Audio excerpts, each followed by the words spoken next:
안녕하세요. 브리지 좋아하시는 분들, 그 파트너와의 소통. 이거 정말 중요하잖아요. 네, 그렇죠. 핵심이죠. 특히 그 소통을 더 명확하게 해준다는 맥스아디의 투어버원 게임 포싱 시스템 궁금해하시는 분들 많으셨죠? 오늘 저희가 좀 깊게 들여다볼 자료가 바로 이 시스템의 기본 원리를 설명하는 투오버원 게임 포싱 해설 PDF 문서입니다. 일부 발췌해서 가져왔어요. 네, 아주 좋은 자료죠. 브리지 비딩 하다 보면 이게 가끔 안개 속을 걷는 기분일 때가 있잖아요. 맞아요. 막막할 때가 있죠. 이 비드가 어느 정도 힘인지 게임을 가야 하나 말아야 하나 막 망설여지고. 근데 이 투어버원 시스템은요, 파트너 간의 약속을 아주 그냥 명확하게 딱 정해놓는데요. 네, 그게 핵심입니다. 그래서 특히 게임이나 슬램 계약, 이런 높은 계약을 찾아가는 과정을 훨씬 효율적으로 만들어준다고 합니다. 그렇죠. 오해를 줄이니까요. 그래서 오늘 저희는 이 시스템의 가장 기본적인 약속부터 시작해서요. 오프닝, 응답, 그리고 후속 비딩 과정에서 쓰이는 그런 핵심적인 도구들, 이런 것들 같이 살펴보면서요. 이 시스템이 당신의 브리지 실력 향상에 어떤 도움을 줄 수 있을지 한번 제대로 알아보겠습니다. 자, 그럼 바로 시작해볼까요? 좋습니다. 일단 이 시스템 이름 자체에 그 철학이 담겨 있어요. Two over one game forcing. 그러니까 가장 기본이 되는 약속부터 명확히 하죠. 당신이나 파트너가 원 레벨, 그러니까 1클럽, 1다이아몬드, 1하트, 1스페이드 이렇게 수트 오프닝을 했다고 쳐보세요. 이때 응답자가 투레벨에서요. 이전에 비드되지 않은 새로운 수트를 비드하는 경우 예를 들면 1스페이드 오프닝에 2클럽, 2다이아몬드 아니면 2하트 이렇게 응답하는 거죠. 이게 바로 예외 없이 게임 포싱입니다. 게임 포싱? 그러니까 최소한 게임 레벨까지는 비딩을 멈추지 않겠다. 이런 약속이라는 거죠. 네, 맞습니다. 와, 시작부터 아주 강력한데요? 왜 근데 이런 약속이 그렇게 중요할까요? 바로 그 명확성, 그것 때문입니다. 전통적인 방식에서는요, 투레벨 응답이 어떨 땐 강하고 어떨 땐 그냥 중간 정도고 이래서 좀 혼란스러웠거든요. 아, 그랬죠. 헷갈릴 때가 많았어요. 근데 이 시스템은 투레벨에서 새로운 수트? 이건 무조건 게임 간다. 이렇게 약속을 딱 해버리니까요. 그 다음 비딩은 이제 어떤 게임으로 갈 거냐, 아니면 슬램까지 볼 거냐, 여기에만 집중할 수 있게 되는 거죠. 아, 쓸데없는 추측이나 오해를 줄여서 파트너와의 소통 효율을 극대화하는 거. 이게 이 시스템의 진짜 핵심 목표라고 할 수 있습니다. 알겠습니다. 시작부터 그냥 명확한 약속으로 불확실성을 확 줄여버리는 거군요. 그렇죠. 그럼 이런 비딩을 시작하는 오프너는 보통 어느 정도 패를 가지고 있어야 하나요?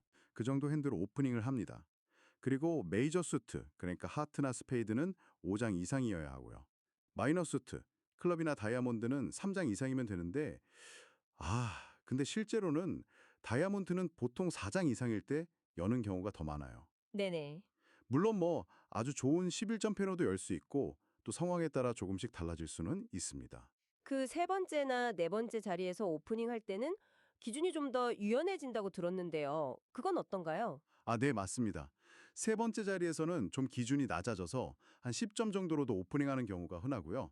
네 번째 자리에서는 점수가 좀 낮더라도 스페이드 수 길이를 고려해서 룰 오브 피틴 이런 걸 적용하기도 하죠. 룰 오브 15요? 네. 자신의 HCP랑 스페이드 카드 수를 더해서 15 이상이면 여는 거죠. 하지만 기본적인 오프닝 기준은 역시 아까 말씀드린 12점 이상 이렇게 생각하시면 편합니다. 물론 이외에도 긴 수트를 이용해서 상대를 방해하는 약한 투 오프닝, 위크 투나 아주 그냥 강력한 패를 알리는 투 클럽 오프닝 같은 다른 도구들도 있긴 한데요. 오늘은 일단 기본적인 원레벨 오프닝에 좀 더 집중해서 이야기해보죠. 네, 좋습니다. 자, 오프너가 문을 열었으니까 이제 응답자의 역할이 중요해지겠네요. 그렇죠. 여기서 바로 그 투 오버 원 응답이 핵심 역할을 하는 거고요. 그렇습니다. 다시 한번 강조하지만 원레벨 오프닝에 대해서 투레벨에서 새로운 수트를 부르는 것, 이게 게임 포싱입니다. 이게 이 시스템의 심장이에요, 심장. 네. 만약에 응답자가 이전에 패스하지 않은 사람, 그러니까 통과하지 않은 손이라면요. 이 원앤티 응답 역시 일반적으로는 포싱으로 봅니다. 아, 원앤티 응답도 포싱이요. 네, 오프너는 패스할 수 없다는 뜻이죠. 이것도 중요하겠네요. 이건 어떤 의미를 가지나요? 패스 못하게 하는 것 왜예요? 보통은 한 6점에서 12점 정도의 점수 범위를 보여줘요. 투 오버 원 응답을 할 만큼 강하지는 않지만 그렇다고 아주 약한 패도 아닌 거죠. 음. 중요한 건 원앤티 응답은 일반적으로 오프너의 수트에 대한 지지, 서포트는 없다는 걸 의미해요. 예를 들어 파트너가 1하트를 열었는데 제가 원앤티로 응답했다.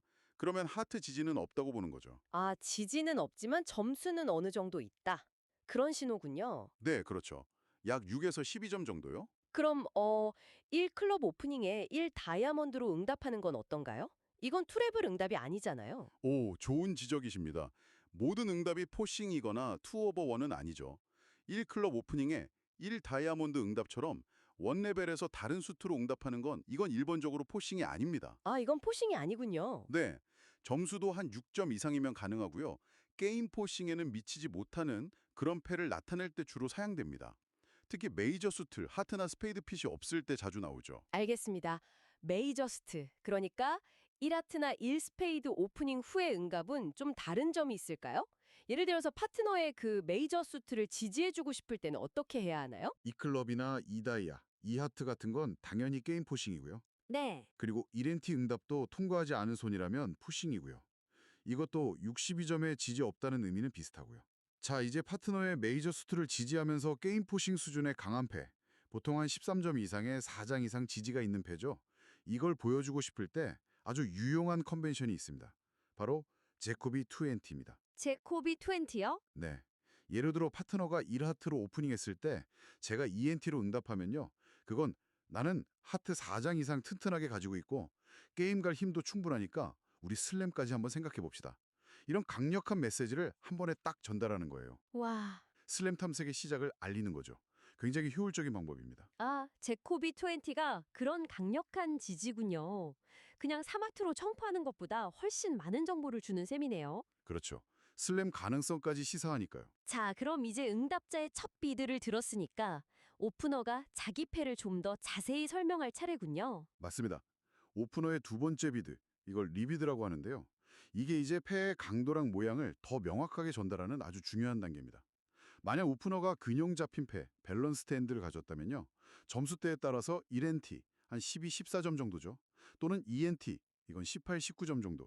이렇게 리비드해서 노트럼프 계약 가능성을 알립니다. 그럼 오프너의 패가 더 강하거나 아니면 특정 수트들이 긴 그런 불균형 패, 언밸런스드 핸드일 때는 어떻게 표현하죠? 여기서 뭔가 좀 더 복잡한 신호들이 필요할 것 같은데요. 네, 바로 여기서 이 시스템의 어떤 정교함 같은 게 드러납니다. 대표적인 예로 리버스라는 게 있어요. 리버스요? 네, 오프너가 자신의 첫 번째 비드 수트보다 랭킹이 낮은 새로운 수트를 더 높은 레벨에서 비드하는 거예요. 예를 들어 제가 1 다이아몬드로 오프닝 했는데 파트너가 1 스페이드로 응답했어요. 근데 제가 2 하트로 리비드하는 경우죠. 아, 다이아몬드보다 하트가 랭킹은 높은데 오프닝은 더 낮은 랭킹인 다이아몬드로 하고 리비드는 더 높은 레벨인 2레벨에서 했네요. 그렇죠. 다이아몬드 랭킹 낮음로 1레벨 오픈, 파트너 1 스페이드 응답, 내가 2레벨에서 하트, 랭킹 높은 비드. 이런 순서죠. 이 리버스는 보통 16점 이상의 강한 힘과 불균형한 패 모양을 나타냅니다. 그리고 일반적으로 포싱이요. 응답자는 패스할 수 없습니다. 잠깐만요. 아니 근데 그 리버스 비드는 점프한 것도 아닌데 왜 그렇게 강한 의미를 가지는 거죠? 좀 헷갈릴 수도 있을 것 같은데요? 좋은 질문입니다. 왜냐하면 비딩 공간을 좀 어색하게 사용하기 때문이에요. 1 다이아몬드, 1 스페이드 이후에 2 하트를 비드하려면 보통 다이아몬드가 5장 이상이고 하트가 4장 이상이어야 하거든요. 근데 그러면서 12에서 15점 정도 힘이라면 사실 그냥 1NT로 리비드하는 게 더 자연스러워요. 아, 굳이 2 하트로 이렇게 거슬러 올라가서 비드하는 건 내 패는 일반적인 오프닝보다 더 강하고 모양도 좀 불균형해. 이걸 강조하는 신호인 셈이죠. 그렇군요. 좀 부자연스러운 비딩 순서 자체가 강함을 나타내는 거네요. 네, 맞습니다. 또 다른 강력한 도구는 스플린터예요. 스플린터? 이건 뭐냐면 파트너가 응답한 수트를 강력하게 지지하면서 동시에 특정 다른 수트가 매우 짧다는 거. 싱글톤 한 장이나 보이드는 없다는 거죠. 이걸 알리는 점프 비드입니다. 예를 들어 제가 1 스페이드로 오프닝했고 파트너가 2 하트 게임 포싱으로 응답했어요. 근데 제가 4 클럽으로 점프를 하는 겁니다. 사클럽이요? 와, 높이 뛰네요. 네, 이건 나는 하트핏이 아주 좋아. 게임 이상의 가치가 있어. 그리고 결정적으로 클럽은 한 장 이하로 거의 없어. 이 정보를 한 번에 팍 주는 거예요. 아하. 만약 파트너가 클럽의 에이스나 킹 같은 높은 카드를 들고 있다면 아, 그 카드는 별로 가치가 없겠구나. 이렇게 판단할 수 있게 되죠. 슬램 판단에 아주 결정적인 도움을 줍니다. 이야, 리버스와 스플린터, 페이 강도뿐만 아니라 모양, 특히 약점까지 효율적으로 전달하는군요. 대단한데요? 그렇죠. 아주 유용한 도구들입니다. 자, 이제 오프너의 이런 구체적인 리비드를 들은 응답자는 그럼 어떻게 반응해야 할까요? 응답자는 이제 오프너의 리비드를 통해서 추가 정보를 얻었잖아요. 그걸 바탕으로 자기 패 가치를 다시 한번 평가하고 다음 행동을 결정합니다. 만약 자기 패가 좀 약한 편이다, 미니멈 핸드다 싶으면 가능한 가장 낮은 레벨에서 자기가 선호하는 수트를 다시 보여주거나 뭐 상황에 따라서는 패스할 수도 있겠죠. 물론 게임 푸싱 상황이 계속 유지된다면 패스는 안 드리겠지만요. 네. 게임에 초대할 만한 중간 정도 힘, 인비테이셔널 핸드라면 한 레벨 점프해서 수트를 보이거나 아니면 투엔티를 비드해서 초청할 수 있고요. 게임 푸싱 이상의 강한 패라면 직접 게임을 비드하거나 아니면 슬램 가능성을 타진하기 위해서 뭐 큐비딩 같은 거, 상대방의 첫 컨트롤을 보여주는 비드 같은 걸 시작할 수 있습니다. 많은 분들이 그 크프너가 1NT로 리비드 했을 때요. 그러니까 12-14점 정도 균형패를 보였을 때, 그 다음에 뭘 해야 할지 좀 막막해 하는 경우가 많은 것 같은데, 이럴 때 좀 유용한 방법 같은 게 있을까요? 아, 그거 정말 중요한 포인트입니다. 바로 이때 아주 유용하게 사용되는 컨벤션이 있어요. New Minor Forcing, 줄여서 NMF라고 부릅니다. NMF요? 네, New Minor Forcing. 오프너가 1 NT로 리비드한 후에 응답자가 아직 비드되지 않은 마이너 수트, 보통 2클럽이나 2다이아몬드죠. 이걸 인위적으로 비드하는 거예요. 이건 그 마이너 수트가 좋다는 뜻이 전혀 아니고요. 아, 인위적인 비드군요. 네, 파트너, 나 게임에 관심 있는데 추가 정보 좀 줘. 이런 질문인 셈이에요. 구체적으로는 오프너한테 혹시 3장의 메이저 수트 지지, 3다시 카드 서포트가 있는지, 아니면 1NT 범위 내에서 최소점 12점인지 최대점 14점인지 이런 걸 물어보는 거죠. 와, 이거 정말 유용한데요? 그렇죠. 이 NMF는 그 막연했던 1NT 리비드 이후의 비딩을 훨씬 체계적으로 만들어주는 핵심 도구 중 하나라고 할 수 있습니다. NMF. 이거 꼭 기억해둬야겠네요. 1NT 리비드 후에 길을 찾아주는 중요한 이정표 같아요. 네, 맞습니다. 자, 지금까지는 우리가 오프닝하고 뭐 비딩을 주도하는 상황을 주로 봤는데 반대로 상대방이 먼저 비드를 시작했을 때는 어떻게 대응해야 할까요? 이 시스템에도 당연히 방어 전략이 필요할 텐데요. 물론입니다. 효과적인 방어 전략이 없으면 좋은 시스템이라고 할 수 없죠. 2오버1 시스템 사용자들은 다양한 방어 도구들, 컨벤션들을 함께 사용합니다.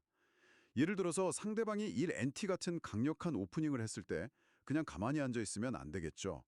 우리 패의 정보를 어떻게든 전달하고 경쟁을 해야 합니다. 그렇죠. 또 상대방의 수트 오프닝을 했을 때도 마찬가지고요.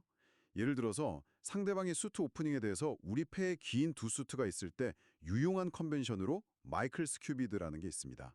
마이클 스큐비드. 이름이 특이하네요. 네, 상대방이 연수트를 직접 비드하는 거예요. 큐비드죠.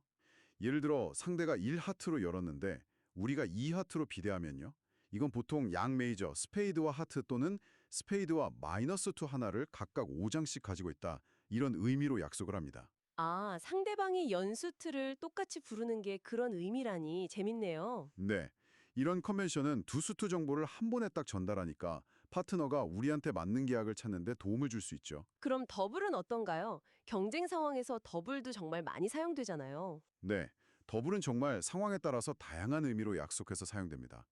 가장 기본적인 건 상대방의 낮은 레벨 수트 비드에 대해서 다른 수트들의 길이와 힘이 있다는 걸 보여주는 테이크아웃 더블이죠.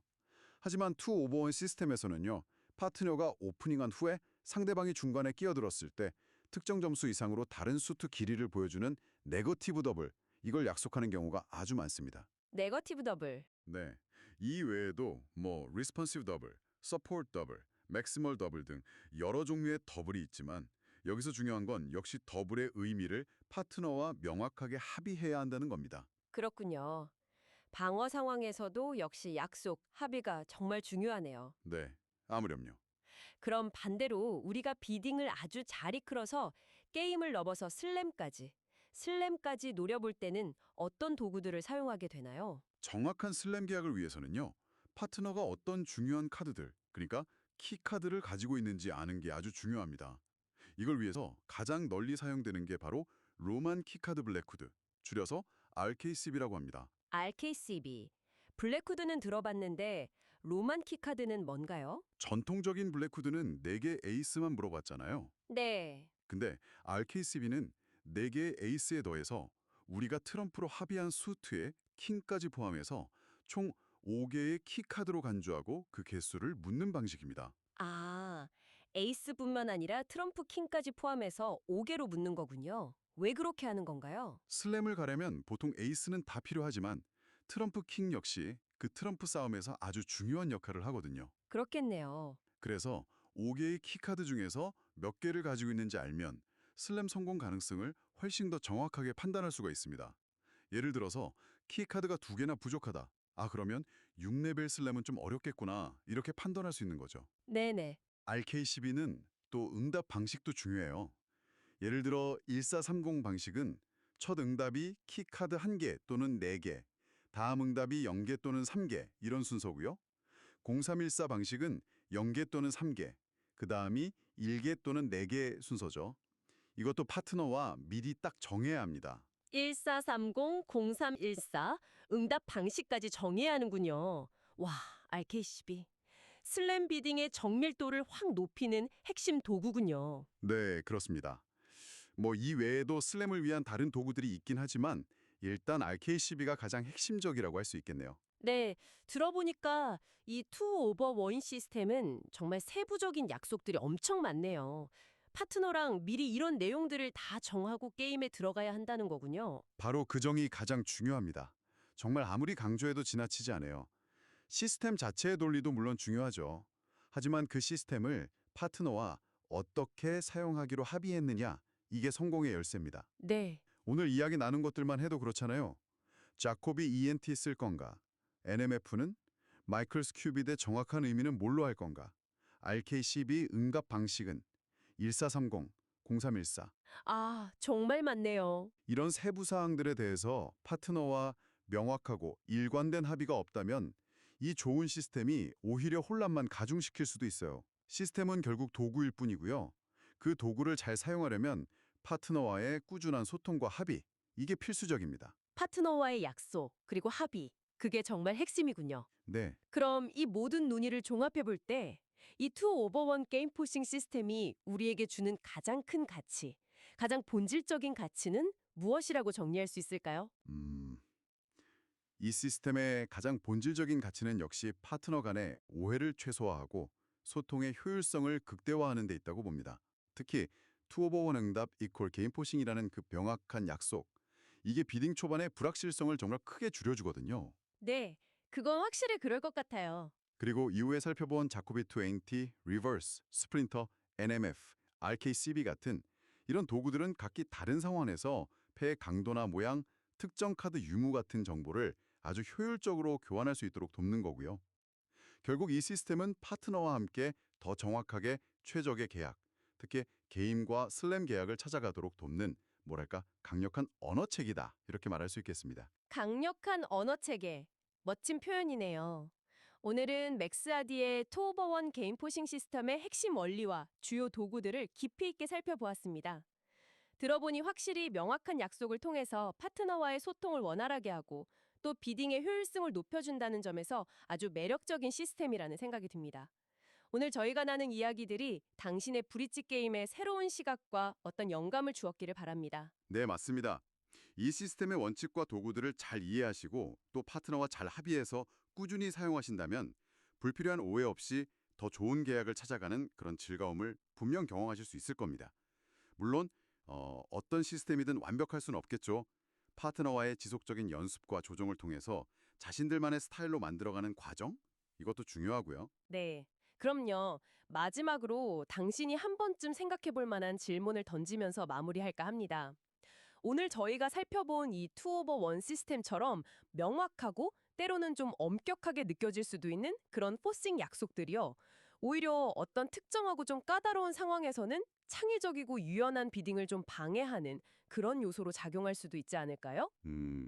생각해 볼 만한 지점이네요.